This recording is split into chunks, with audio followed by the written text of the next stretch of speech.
Hey guys, EDDBUD here. It's about that time of the week for another running shoe, yay or nay.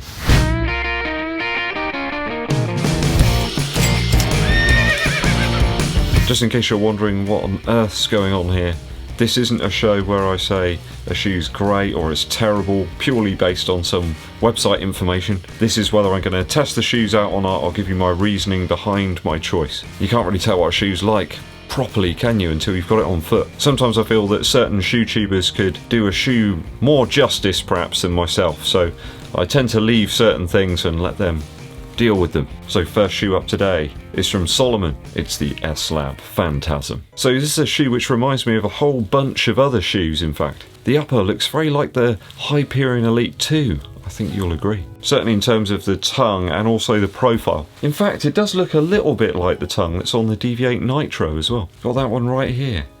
There's some similarities there, certainly. The midsole's got hints of the Rebel and the TC in terms of that curvature there. A rather rounded nature in the heel of the shoe. Outsole wise, I have experimented with contra grip in the past on the Sense Ride model, and it was certainly a tough customer.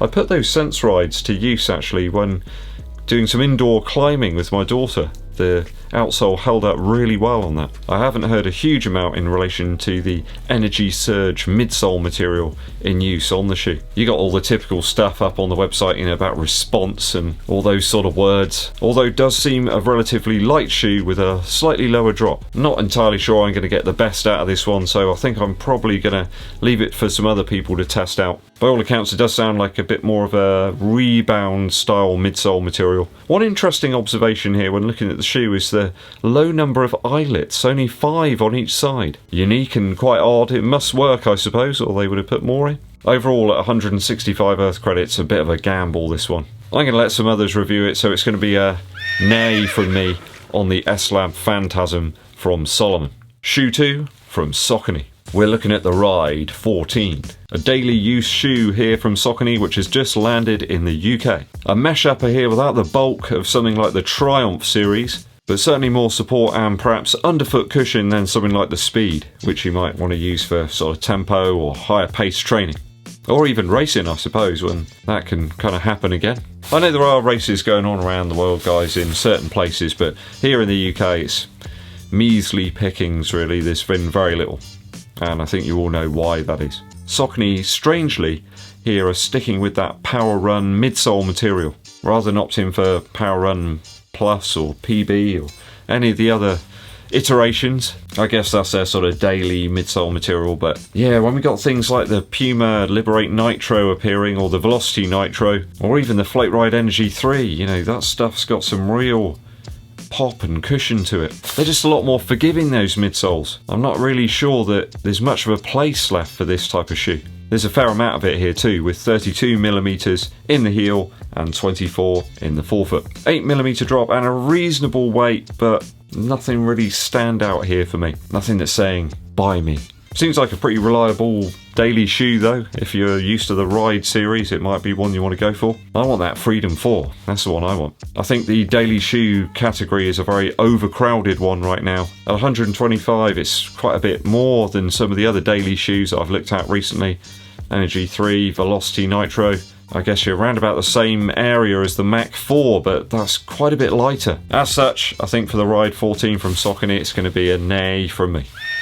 Moving on to shoe 3. I really can't quite get my head around this next one. The Asics Novablast Premium. Now, what makes this Asics Novablast Premium worth 150 Earth credits? Even on the Asics website itself, they've got the Novablast standard version up for still about 125 Earth credits.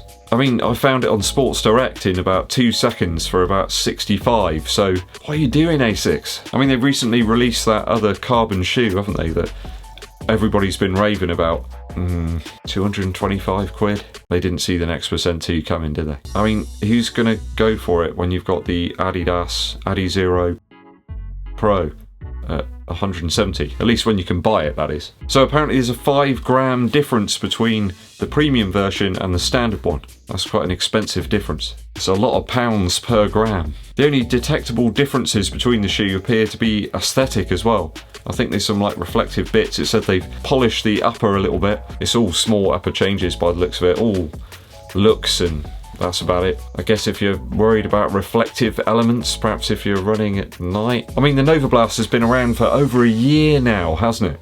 I mean, I've seen it, bought it, worn the t-shirt, and for me the pricing here is just absolutely ridiculous. I think for a shoe of this variety, it's really being aimed at casual use. Just save yourself a bunch and go and buy the standard version if you want to test out the Novablast. Why anybody would buy this one is beyond me. I mean, you can get it at almost a third of the price of this one, and just seems like the same shoe really, just with a few added extras in terms of the upper. A big nay from me on this crazily priced Asics shoe. Shoe 4, and the last one today, is the PUMA Deviate Nitro Elite.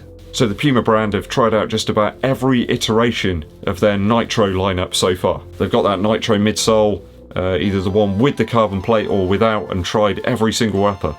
All the combinations.